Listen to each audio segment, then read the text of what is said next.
Everyone, welcome to learner B extra. I am Shivani Chauhan. इस video में हम लोग क्लास 10 साइंस के बुक का चैप्टर 14 सोर्सेज ऑफ एनर्जी के इंडेक्स क्वेश्चन पेज 253 के देखते हैं।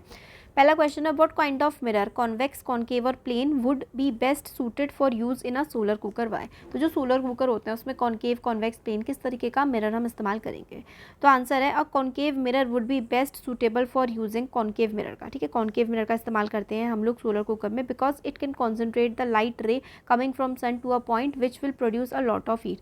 तो कॉन्केव मिरर का इस्तेमाल करते हैं क्योंकि वो एक ऐसे पॉइंट पर मतलब डायरेक्ट कर देता है सारी की सारी हीट को, ताकि सन रेज को इस तरीके से वो कर देता है, एक ही जगह पर ला देता है ताकि ज़्यादा हीट प्रोड्यूस हो सके, which is required for solar cooker to cook the food.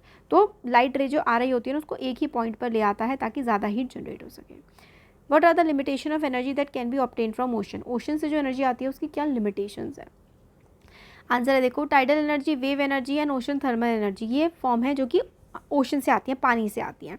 That can be obtained from the sun, क्यों लिखा है यहाँ पे, that can be obtain from ocean. ये सब हम लोग ओशन से ऑब्टेन करते हैं। सेवरल लिमिटेशन है। Tidal energy depends on the relative position of sun, moon and energy. तो सन, मून और अर्थ पर ये डिपेंड करती हैं, ग्रेविटेशनल पुल पर। टाइडल फोर्स क्या होता है, gravitational pull of sun, moon and earth, इस पर ही डिपेंड करता है। इसी की वजह से टाइड्स आती हैं। To harness tidal energy, large dams are needed to be build. The locations where such dams can be build are limited. तो बहुत ज़्यादा बड़े बड़े डैम्स बनाए जाने चाहिए टाइडल एनर्जी को हार्नेस करने के लिए, बहुत ही कम जगह है जहाँ पर डैम बन सकते हैं। Cost of building such dam and maintaining them is so expensive. तो ये जो डैम वगैरह बनेंगे, बनाना और वो सब करना बहुत एक्सपेंसिव है। वेव एनर्जी की बात करें, they are very limited areas and devices to trap this energy. मतलब अभी इतनी टेक्नोलॉजी डेवलप नहीं है, काफ़ी कम एरियाज़ में वेव एनर्जी आती है, जहाँ पर भी आती है वहाँ पर मतलब एक्सपेंसिव पड़ता है, लिमिटेड एरियाज में, और महंगा भी पड़ता है। To harness ocean thermal energy, difference in the temperature of surface hot water and cold water at depth must be 20 degree और मोर। तो टेम्परेचर का जो डिफरेंस है सरफेस पर और डेप्थ पर, वो 20 डिग्री से ज़्यादा होना चाहिए। ये अचीव करना भी मुश्किल होता है। तो ओशन वाला जो फिलहाल एनर्जी प्रोड्यूस करना वहाँ से काफ़ी मुश्किल है। What is geothermal energy. Geothermal energy जो है वो क्या होती है। तो geothermal energy is a thermal energy generated and stored in earth. जो अर्थ के अंदर थर्मल एनर्जी जनरेट होती है, स्टोर होती है, वो जियोथर्मल एनर्जी होती है। It is obtain in the form of heat from under the earth crust. तो ये स्टीम की फॉर्म में अर्थ क्रस्ट से ऊपर की तरफ निकलती है। What are the advantages of nuclear energy. Nuclear energy के क्या क्या फ़ायदे होते हैं। तो advantages, the energy released per unit mass millions of times more than burning an equal amount of coal. It does not produce any smoke, it is clean energy. तो nuclear energy जो है वो बहुत ज़्यादा एनर्जी प्रोड्यूस करता है और ये क्लीन एनर्जी भी है, ये फ़ायदा है। 253 पेज नंबर के, can any source of energy भी पॉल्यूशन फ्री, वाई और वाई नॉट। क्या कोई भी सोर्स जो है एनर्जी का वो बिना पॉल्यूशन का हो सकता है। हो सकता है तो क्यों हो सकता है, नहीं हो सकता तो क्यों नहीं हो सकता। तो some sources of energy such as solar cell, wind mill can be considered pollution free as they do not pollute the environment when operational, but the assembly of device would have cause some environmental damage. तो जो solar cell, wind मिल वगैरह होती हैं वो मतलब कहते हैं ना कि जब काम कर रही हैं तब कोई भी पोल्यूशन नहीं करी, बट उनको इक्विपमेंट्स बनाने में, सेटअप करने में, उसमें तो भाई मतलब पोल्यूशन में भी फैला होगा उनसे। तो वैसे तो ये पोल्यूशन फ्री ही है, और पूरी तरीके से पोल्यूशन फ्री तो कुछ भी नहीं होता है।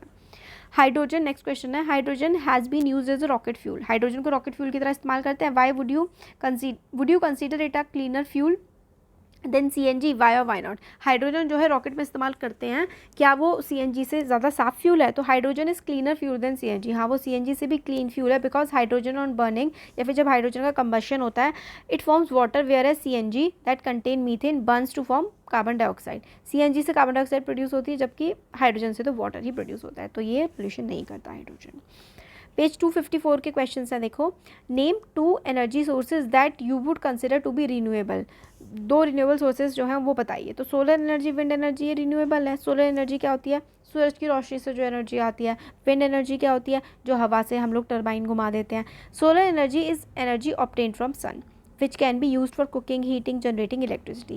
The sun has a large amount of hydrogen and helium which could last over billion of years. Hence solar energy is a renewable source of energy. Renewable source of energy दोबारा बन सकती है। सूरज की रोशनी तो रोज़ आ ही जाती है ना, अगले दिन होकर के बिलियंस ऑफ ईयर्स तक, सदियों तक ये आती ही रहेगी, और हाइड्रोजन और हीलियम में बर्न होते ही रहेंगे। कुकिंग के लिए, हीटिंग के लिए, इलेक्ट्रिसिटी जनरेट करने के लिए इसका इस्तेमाल कर सकते हैं।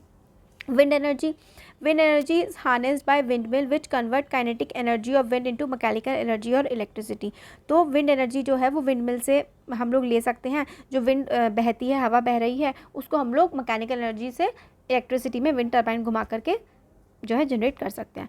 Movement of wind is due to the temperature difference on the surface of earth. जो हवा चल रही है वो किस वजह से चल रही है, क्योंकि टेम्परेचर डिफरेंस है अर्थ पे कहीं गर्मी है कहीं सर्दी है, उसकी वजह से ही हवा चलती है। Heating of earth is due to sun. Earth की हीटिंग सन की वजह से होती है, which will be available for billions of years, hence wind energy can be considered a renewable source of energy. क्योंकि सूरज की रोशनी की वजह से कहीं पर जहाँ पर ज़्यादा रोशनी है, जहाँ पर ठंडा है, उसकी वजह से टेम्परेचर डिफरेंस की वजह से हवा चलती है, सूरज तो रहेगा तो हवा भी चलती रहेगी, तो रिन्यूएबल है। क्वेश्चन नंबर 2 है, give the names of 2 energy sources that you would consider to be exhaustible, give reason for your answer. 2 ऐसे एनर्जी के सोर्सेज बताइए जो आपको लगता है एग्जॉस्टेबल है यानी कि ख़त्म हो जाएंगे। तो कोल, petroleum. It is produced from dead remains of plants and animals that buried under the earth crust from millions of years ago and cannot be replenished in a short time. Hence, it is a exhaustible source of energy.